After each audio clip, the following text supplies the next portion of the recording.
naše spasenje se nalazi samo na jednom mestu, u ličnosti i delu Isusa Hrista.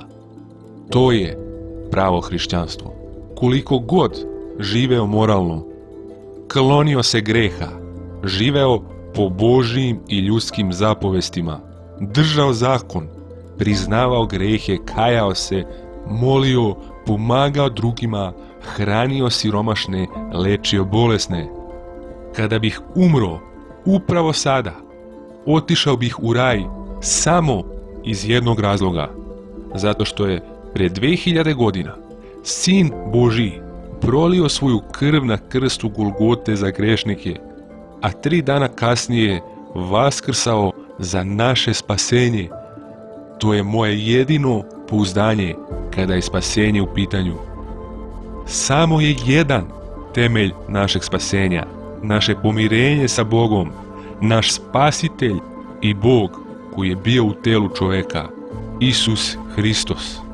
I dok ne shvatite da trebate da napustite potpuno pouzdanje u sebe, svo pouzdanje u vaša dela, svo pouzdanje u vaše ispunjenje zakona, svo pouzdanje u vašu duhovnost, svo pouzdanje u vašu religioznost, sve dok ne napustite pouzdanje u sve to što vi činite, da će vas to možda spasiti, i ne oslonite se i pouzdate potpuno na stenu koja je Hristos, da je On sve već učinio za spasenje što je potrebno. Ne zavaravajte se, ukoliko se 100% ne pouzdate u Hrista, vi nećete biti spašeni. Da je spasenje 99,9% Isus i 0,1% mi, svi bismo završili u paklu, jer je Bog apsolutna pravda i ne dopušta ni jednu mrvu greha, ništa što nije savršeno, a ti nisi sigurno to savršenstvo koje Bog zahteva. Ceo svet je kriv, Rimljanima 3, kao što stoji napisano, nijednog nema pravednog, nijednog nema razumnog i nijednog koji traži Boga. Svi se ukloniše i zajedno nevaljali postaše. Nema ga koji čini dobro, nema ni jednog celog. Hvališ li se onim što si ti učinio? Postoje samo 2 opcije, da se hvalisaš u paklu sa onim što si ti učinio ili da odeš ponizno u raj hvaleći Isusa sa onim što je On učinio. Galatima 6. A ja Bože sačuvaj da se čim drugim hvalim osim krstom Gospoda našeg Isusa Hrista, kog se radi razape meni svet i ja svetu. Efescima 2. Jer ste milošću spaseni kroz veru i to nije od vas, dar je Božiji, ne od dela, da se niko ne pohvali. Jedna od najčešćih laži koje čujem je da ljudi kažu, ja sam dobar, idem u raj jer sam ja dobar. U poređenju sa Hitlerom, ako je Hitler tvoj standard, možda bi i mogao da se pohvališ, ali ako je bezgrešni Bog u telu čoveka, Isus Hrist, standard sa kojim se merimo, što i jeste, naša hvalisavost je potpuno uklonjena. Rimljanima 3. A znamo da ono što zakon govori onima koji su u zakonu, da se svaka usta zatisnu i sav svet da bude kriv Bogu, jer se delima zakona nijedno telo neće opravdati pred njim, jer kroz zakon dolazi poznanje greha. U ovome leži veliki problem, ljudska samopravednost. Najveći dokaz da je neko zaista spašen jeste da je napustio svaku nadu i pouzdanje u sebe, svaku nadu i pouzdanje u sopstvenu pravednost. U ovoj priči postoji samo jedan heroj, a to je Gospod Isus Hristos, koji je pobedio tamo gdje smo svi podbacili. Isus Hrist jedini nije zgrešio, kao bezgrešno jagnje prineo je sebe na drvenom krstu, prihvatio sve tvoje grehe, prošle, sadašnje i buduće, i platio je kaznu za njih, gnev svemogućeg Oca koji mrzi greh. Za ono što si ti učinio, Isusa je to bolelo. Hvališ li se sad sobom?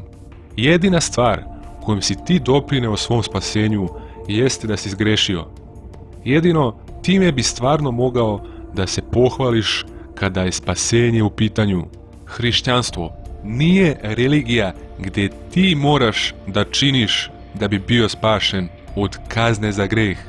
Hrišćanstvo je religija u kojoj je Bog učinio sve, apsolutno sve za naše spasenje. Najmanje hvalisanje kroz samopravednost u hrišćanstvu je bogohuljenje i to je izopačenje evanđelja. A evanđelje, dobra vest, je da je Isus Hrist umro za naše grehe i vaskrsao za naše spasenje koje je samo kroz veru bez naših dela. Evo testa da li si spašen. Ako bi vam prišla neka osoba i počela da vas hvali i da vam govori da ukoliko raj postoji, vi biste sigurno trebali ući u njega.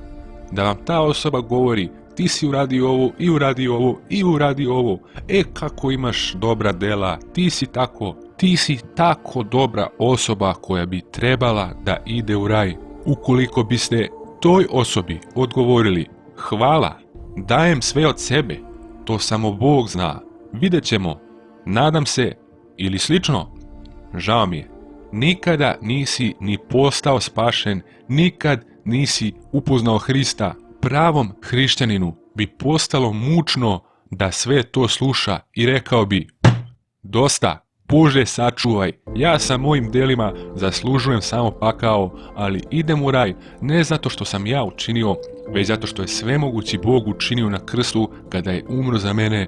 Zato sam siguran da sam spašen jer ne zavisi od mene, već od Boga koji je već sve učinio. Ja imam samo jednu nadu, da je Isus Hrist umro za grešnike i oslonio sam se potpuno na njega. Ukoliko sretnete samo pravednika koji uči i veruje u spasenje po delima, to je dokaz da on nije spašen. Spašenom verniku Duh Sveti, svetlost koja je u njemu, osvetljava njegove prošle grehe, osvetljava njegove sadašnje grehe, osvetljava mu razum da shvati da ni u budućnosti u ovom telu neće moći biti bezgrešan i zadovoljiti Božije standarde kada je ispunjenje zakona u pitanju. Ali spašeni vernik daje sve od sebe da teži savršenome Isusu Hristu. Iako u ovom telu to nikad neće postići, teži ka tome, a to savršenstvo će ostvariti tek sa dobijanjem proslavljenog, bezgrešnog, besmrtnog, vaskrslog tela koje nam je Bog obećao. Tako da posvećenje da, dobra dela da, držanje Božjih zapovesti date crkvi da, moralan život da i još beskraj da koje trebamo činiti.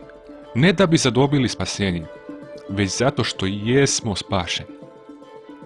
Moje pitanje za kraj, da li si spašen? Ne propusti priliku da se pokaješ za spasenje, da shvatiš da si grešnik, da odustaneš od pouzdanja u svoja dela i da se potpuno pouzdaš u delo Isusa Hrista koje spašava. Amin.